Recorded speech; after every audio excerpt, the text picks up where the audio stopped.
You may not know his name, but you will no doubt recognize his music. In fact, it would be safe to call this man a music industry phenomenon. By the time he was 17, he'd earned double platinum honors, but that's only part of the story. Pharrell Williams, the man who gets America up and dancing, takes ABC's Chris Conley behind the music. To a mainstream music audience, this man, 32-year-old Pharrell Williams, may be a wholly unfamiliar face. Yet many pop, R&B, and hip-hop fans know him to be one of this era's top producers. Get him really close. The sonic mastermind behind a flurry of career-defining hits for A-list performers.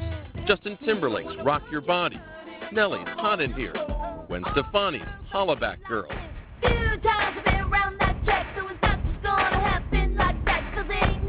By himself or with partner Chad Hugo as the producing team called the Neptunes, Pharrell's become a much-in-demand music maker thanks to his distinctive sound.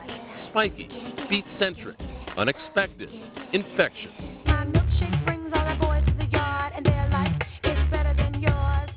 He's crafted that sound by fusing studio skills with surprisingly varied musical tastes, from in-the-club cool to classic rock he heard growing up.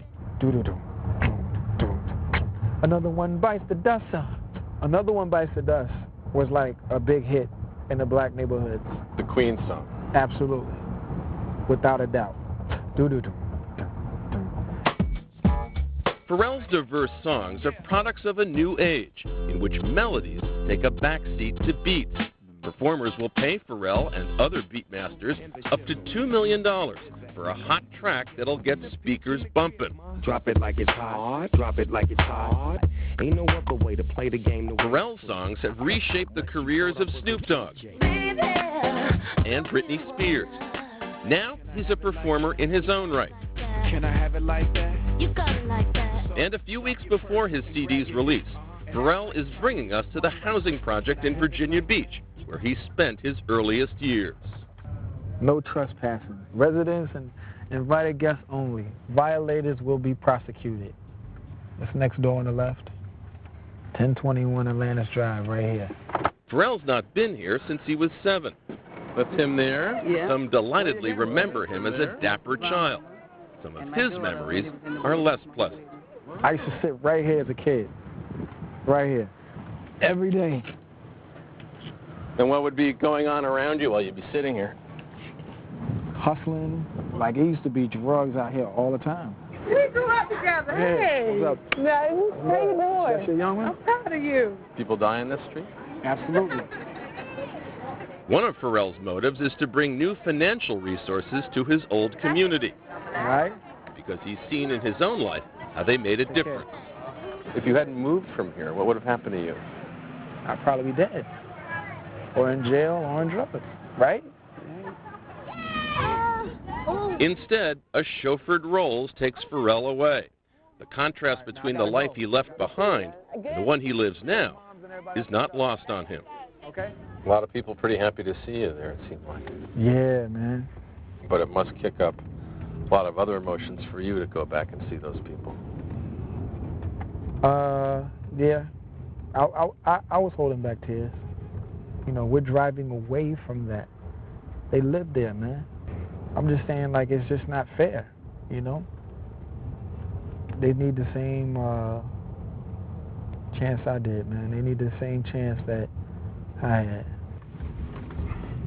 Well, we can already see a difference.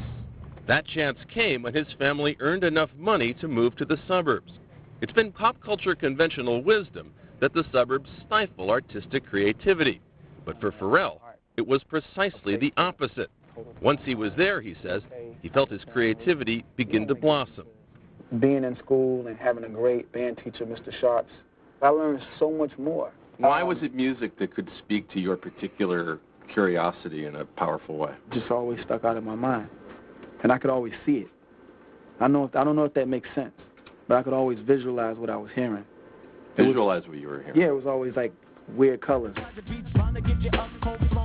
It was 1992 when that talent first paid off, when a 17-year-old Pharrell, still living with his parents in this suburban home, produced a dance floor-friendly party song called Rump Shaker and saw it become a hit. double platinum, 17 years old. I used to stand here, right here, with my own little portable phone for my room, that I bought from my first royalty check, and just, you know, I used to talk about how I was gonna make it, but not knowing that I really was, though. I know how that girl. More than a decade later, he's a preeminent hitmaker, insightful in the way lyrics and tracks work with a pop star's persona, like Gwen Stefani. I know that white girls like black music, right? But it seems like the only time they want to do like this is when they listening to black music. So I wanted to give them their own record. But do you remember the Mickey record? Hey, Mickey, you're something. Remember Tony that? Basil. Oh, forget about it. It was out. So I was like, you know what? We need a cheerleader record that gives white girls the right to be like you, G-L-Y, you ain't got no alibi, you ugly, right? We need that. Pharrell paved the way for Britney Spears' strut into pop adulthood with I'm a Slave for You. It was a huge leap for her at the time. It was Right. a big jump into being a sexy woman rather than sort of a poppy girl. Right. But it was necessary to me, and it was necessary for my career. Like, this is what I can do, corporate America. I can get into that kind of thing and turn it around. I Warholed it, because she's still Britney. I just put my colors on it. What will it be like to do it as the artist yourself? I don't know.